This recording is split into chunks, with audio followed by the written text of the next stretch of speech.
Welcome you back to the Patrick Netherton Show, 1130 The Tiger. We're pleased to welcome in one of our favorites who does get her own theme music from The Athletic. She is Nicole Auerbach. Nicole, how are you? Hi. Hey. Always appreciate the music intro, but doing well, hanging in there. Family and everyone okay? Friends doing well? That's kind of the first question we always ask of our guests these days. Yeah, it's an interesting time. Chicago's supposed to be opening up some stuff in the next couple of days, so I am excited about that. Excited to get out of the house. Yeah, I certainly understand that. Red doing all right? Red is having a great life, obviously. Yeah. He's been eating a lot of treats lately instead of his regular food, but, special times call for special measures. Yeah, absolutely. My favorite meme is the one that says this is basically heaven for dogs and hell for cats, is having everyone home for quarantine the entire time. All right, Nicole, before we get into... I do think cats hate it. Yes, no doubt. Now, cats have been plotting to kill us forever, and so this just gets in the way when they don't have extra time to get together and actually plot our demise. All right, so I wanted to get into something that Dennis Dodd wrote, because we had Dennis on as our last guest, and I think he brings up an interesting point. I don't know how logistically it would work, but he wrote a column from CBS and said basically this might be the time where the Power Five decides to go ahead and break away from the NCAA and form their own, they already call themselves the Autonomous Five anyway. Do you think there's some validity there, and do you think that maybe the Power Five is exploring the idea of breaking away from the NCAA? I mean, I think that a lot of people have wondered about this for a long time.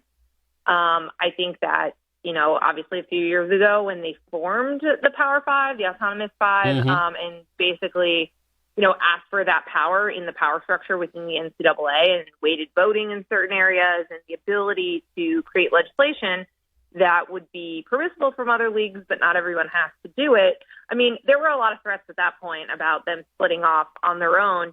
And I keep coming back to a couple of main points with this. I mean, again, and things could change if you don't have the NCAA tournament again.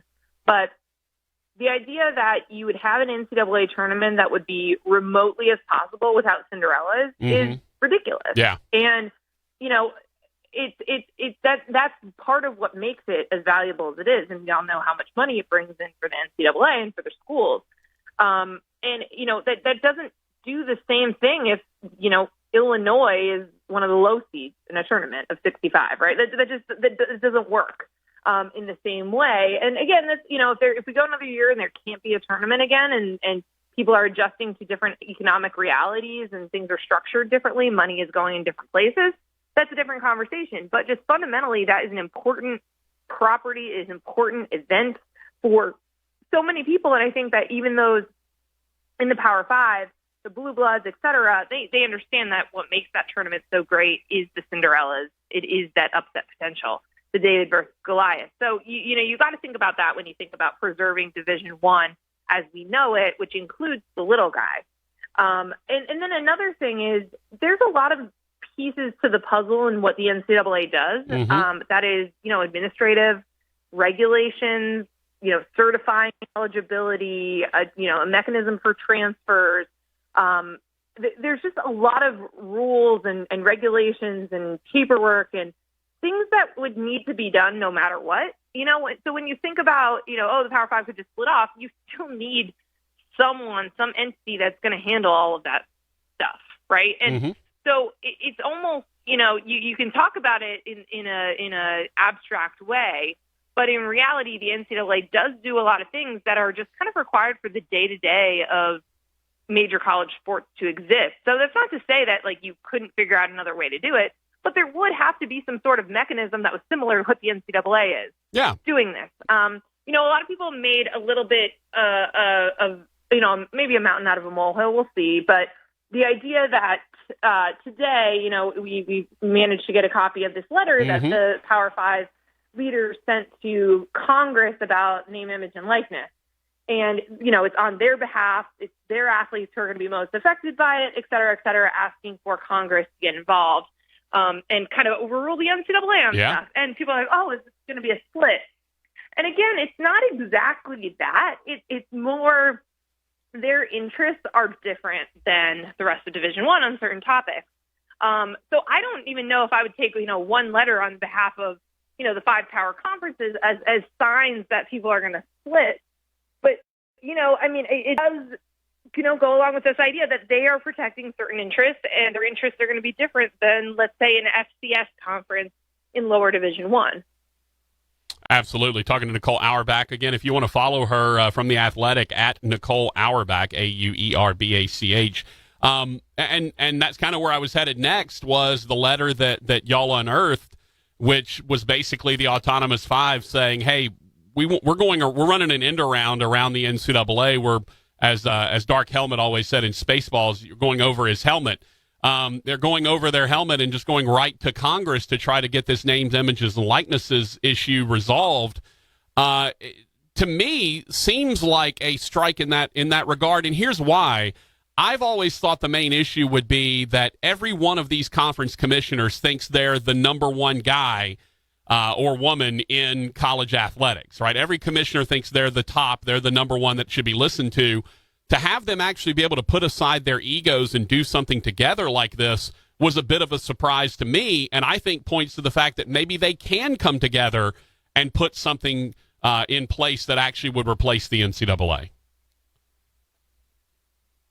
Yeah, again, I think that, we're in the middle of a pandemic. Mm-hmm. People are worried about, just sustaining athletic departments right now. So throwing a wrench into things to totally upend the system and figure out, again, how this would work if you're just on your own. And, again, how are you certifying who's eligible? How are you handling academic pieces to this? Who's keeping track of transfers, in addition to NIL and all of these other, macro issues that college sports are facing? It's just a lot to think about. And again, I think that, in Dennis's piece, you had economists talking about, well, if this stretches into next year, just sort of a little bit longer term impact stuff, mm-hmm. because it's just hard to imagine that right now, as we're approaching June in a pandemic where there's plans for football, but we don't know for sure what that season's going to look like, that you'd want to add, this huge uncertainty and this huge upheaval. So, it's certainly an interesting thing to talk about. People always talk about it. And there's a lot of people who say, this is a natural breaking point, right? Because you're seeing members of the Group of Five, you're seeing people cut sports. I just think it's too soon to know for sure, because again, it's understandable that these entities have different interests and that they're going to protect them as much as possible. And that's with the Power Five banding together, which I think they band together on more things than we give them credit for. These are conference commissioners that have been having daily calls during the pandemic, mm-hmm.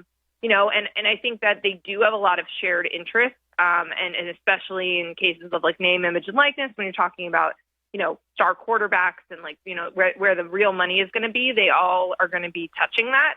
So I think, to me, it wasn't oh, this is, unprecedented that these 5 commissioners are grouping together on this. This is an extension of, the NCAA has spent so much money lobbying Congress on this issue. You've had people call to Congress, even when they announced their name, image, and likeness, guidelines. They asked for congressional help on this. They want that federal solution. So to me, it was an extension of that. And like I said, I do think that these 5 commissioners are probably in communication and in lockstep on more things than we actually realize. Nicole, I'd like to know, I always like to try to leave you with a story idea if I can. Can we get a handwriting expert in? And can you do a story with a handwriting expert on these signatures from this letter?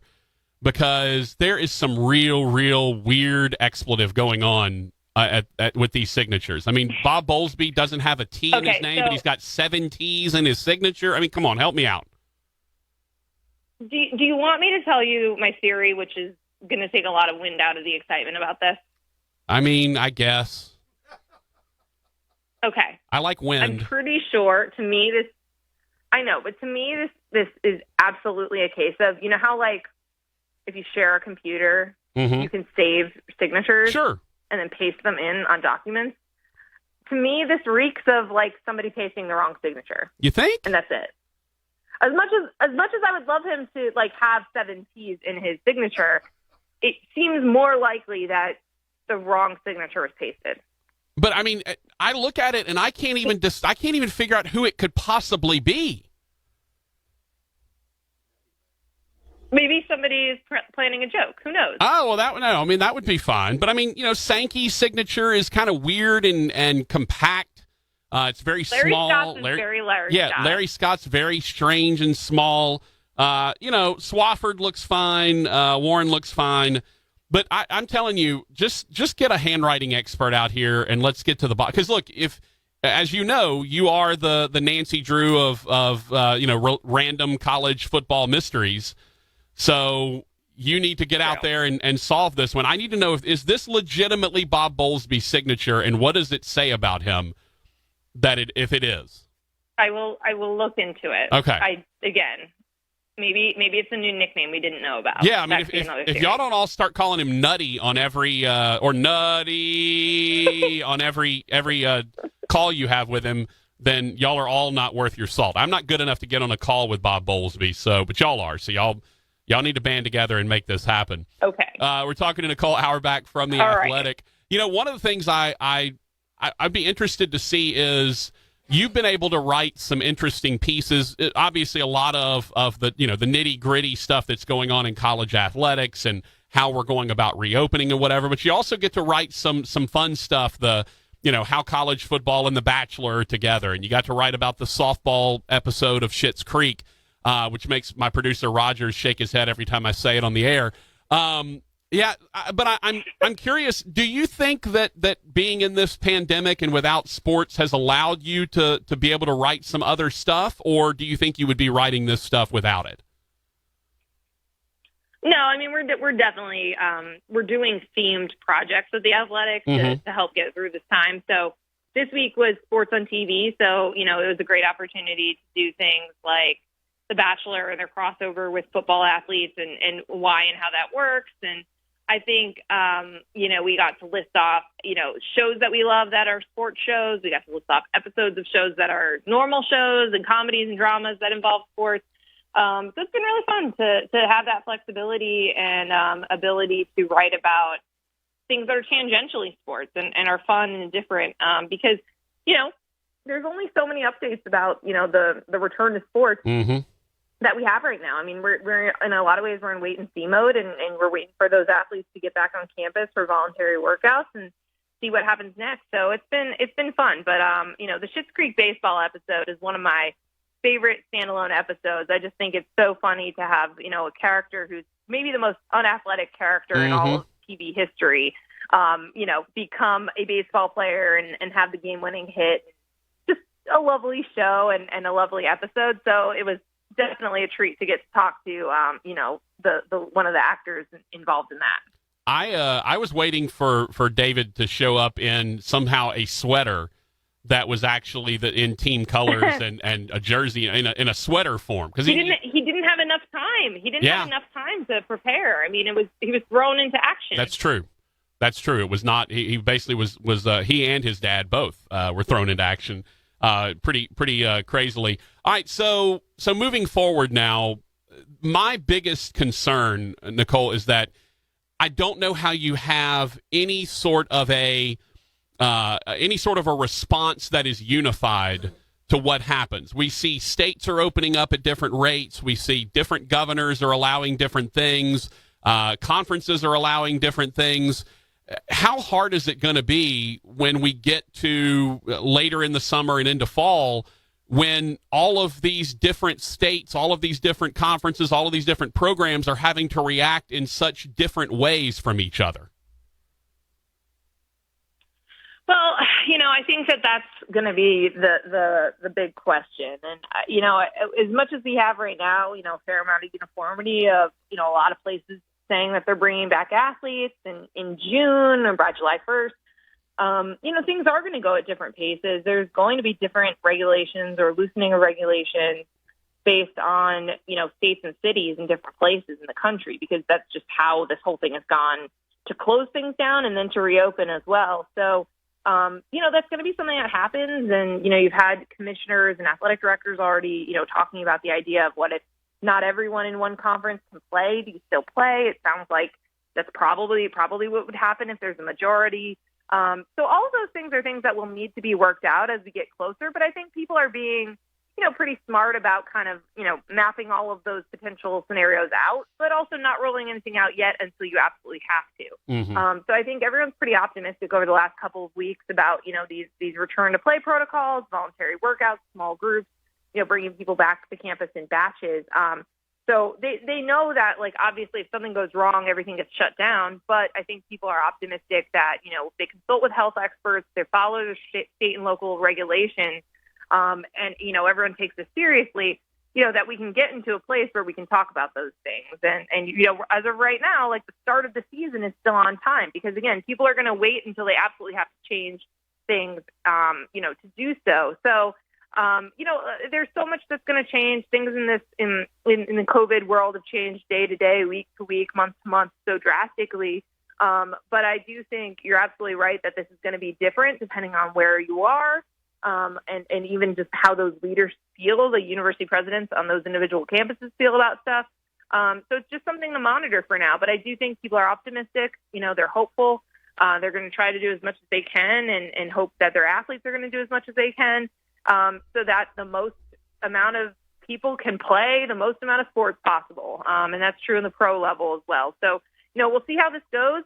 But it's kind of nice to be talking about potential return instead of just this, indefinite closure. Yeah, no doubt about that. All right. Besides the handwriting expert who's going to break down all of the various commissioners of college sports, what else are you working on, or do you have anything else you can share with us that you're working on?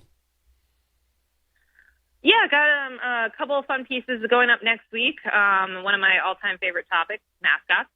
We have a mascot-themed series of stories running next week, so you can be on the lookout of that. And I've got a Q&A with Desmond Howard running early next week that I think covered a lot of ground and was really interesting.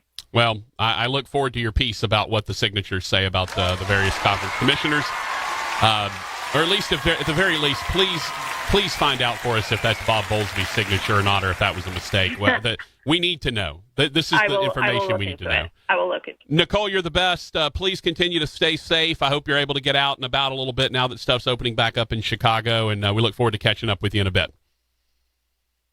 All right. Thanks. Anytime. Take care. All right. Nicole Auerbach from The Athletic.